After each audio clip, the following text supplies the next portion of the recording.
Welcome to the video tutorial of GreenCloud VPS. Today, we will show you how to create and configure a page file, virtual memory, on Windows Server 2019 or 2022.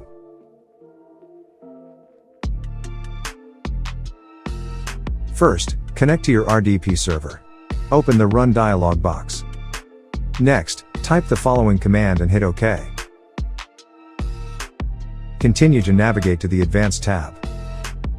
Next, under the Performance section, click Settings to access virtual memory settings.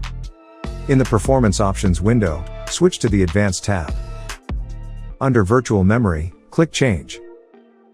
Now, we will modify the page file configuration.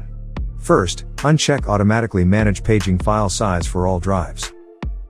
Next, select the drive where you want to store the page file. Continue to choose Custom Size. After that, click Set, then click OK.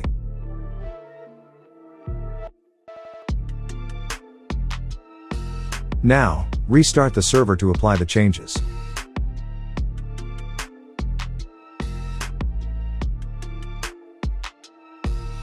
For advanced users and system administrators, the page file can be configured via the command prompt.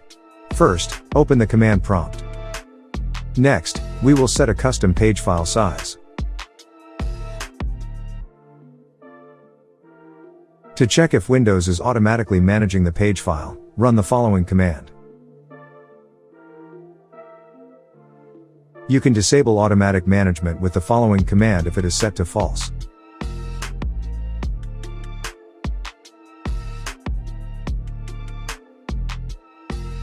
Next, run the following command in an elevated command prompt to set a custom page file size.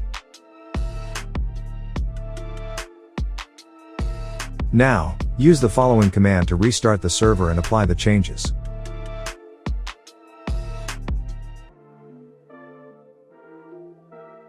After that, to verify the configuration, use the following command.